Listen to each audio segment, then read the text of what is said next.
Evening all, this is Darth Ravage 07 with another quick review, this time in anticipation of our Earthrise Sunstreaker. I thought I'd take a look back at MP Sunstreaker, one of my favorite MPs to date. So on this box here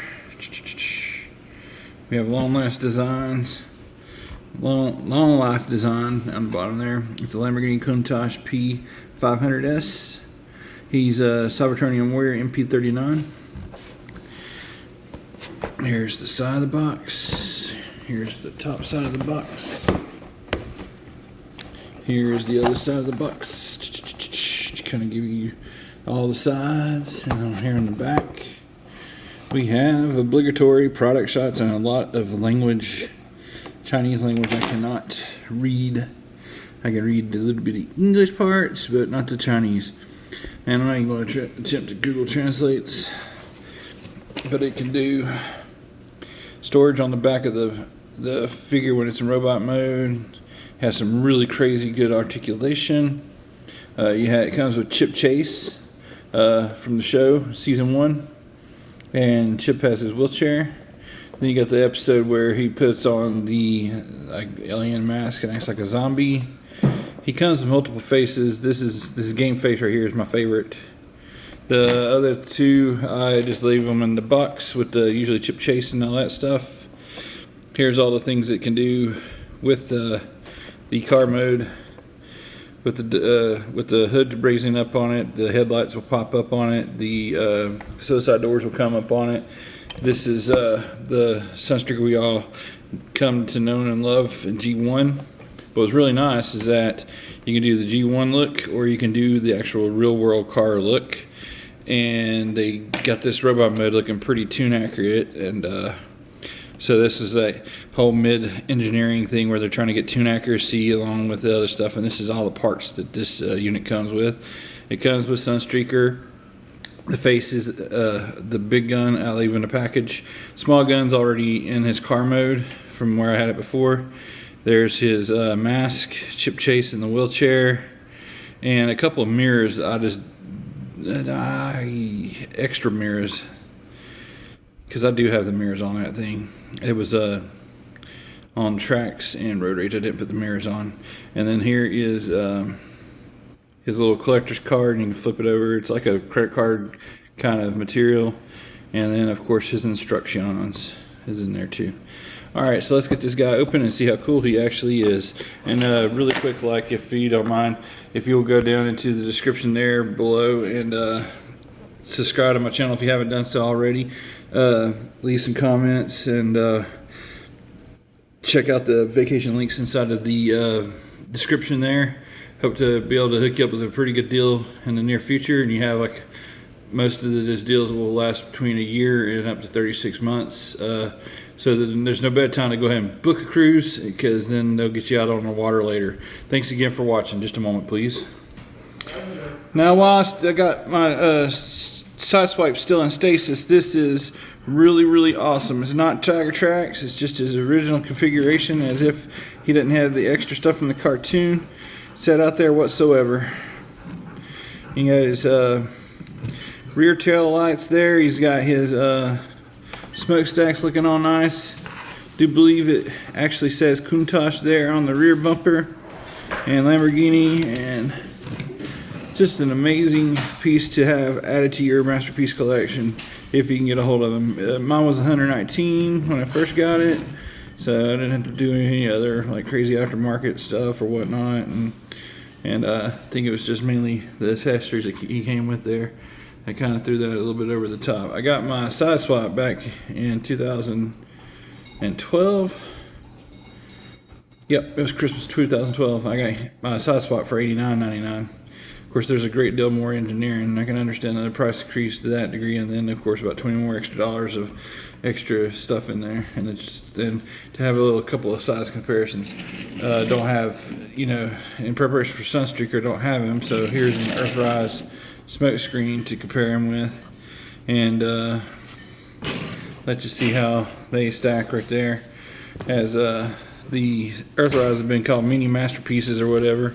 It's amazing what they can do with these figures these days, so anyhow, let's just keep going around the block real quick and so there's a couple other features I'm going to show off real quick right here.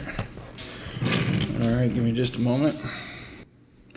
Down here under the car in the front end, you can see a couple of black spots. If you push up, you get the headlights to pop up. Boom.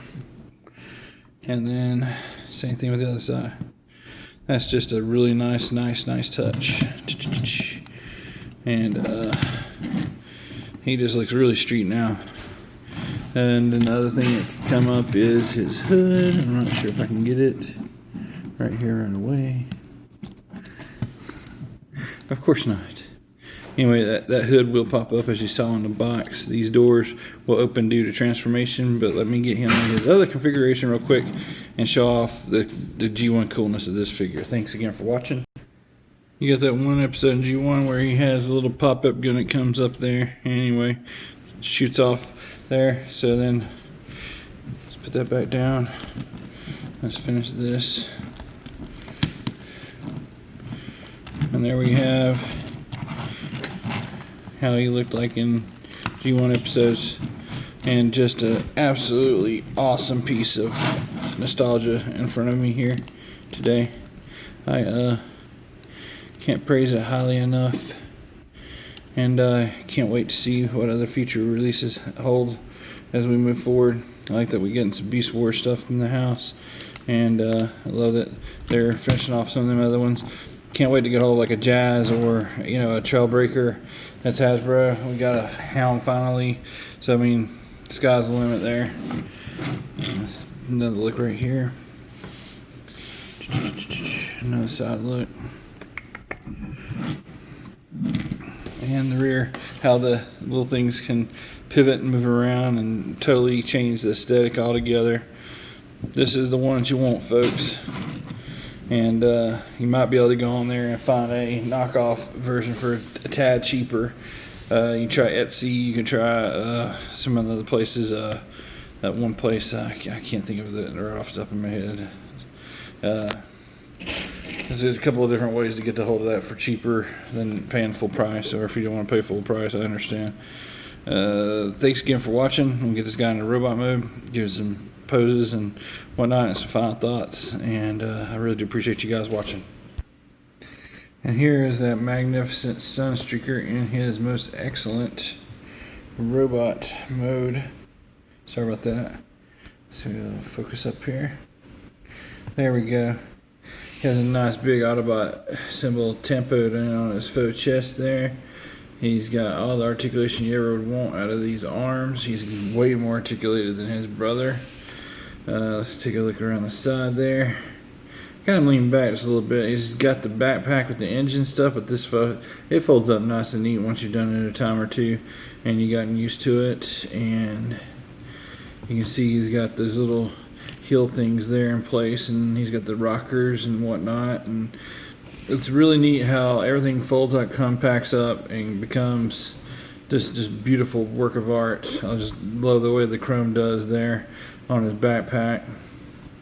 And anyway, and to do a size comparison, here is the Earthrise smokescreen, kind of show you what I was talking about, how these guys are becoming much more like these guys, and it's tune accurate, and they got some articulation to boot, and it's kind of cool how you can do a high-end, all the articulation in the world, and then this is catching up, the retail is catching up, you know, to them here. And I really do dig both of these figures. But as far as Masterpiece goes, that guy, I didn't know how they was going to do that after watching side swap, Transform side swap so many times over the course of time. And it was really was puzzling and whatnot. But another cool thing is that down here in his leg, he's got a spot where he can open up this little panel here and have access back into his weapon, and it stores up right here in his leg on this little tab, and you can fold that back down here. Give him some Give me his gun all in there, and we'll get on a final pose. Thanks again for watching. So some final thoughts with Sunstreaker. This guy just blew away my expectations again after having an idea and knowing Sideswipe's transformation by heart, and have any idea how you get the doors to fold up on themselves, like right here with the legs, the wheels to tuck in, and everything be with the rockers and stuff. Just it's a work of art, guys. A masterpiece, a symphony, a piece of the resistance. This guy is just a really immaculate MP, and like I said, I can't wait to see what the others look like all together, and getting these guys in my masterpiece shelf as I get my cave hopefully painted up before Thanksgiving, and hopefully I'll be able to do a tour of the cave and show off a masterpiece shelf area. Earthrise, a Siege. Earthrise and Siege I'm going to have underneath my 70-inch TV mounted up on the wall. Anyway, we'll see how all that goes. I may change my mind a couple more times in the process of getting that finished, but I mean, this deserves to go in the man cave, and highly recommend it for anybody else that's trying to put together a man cave and or has a man cave that needs some really awesome figures. This is a no-brainer. Thanks again to all those who have subscribed, and I'm looking very forward to getting a hold of that Earthrise Sunstreaker and doing some side-by-sides and comparisons there. And until all are one, thanks again for watching. Y'all have an excellent and safe week out there.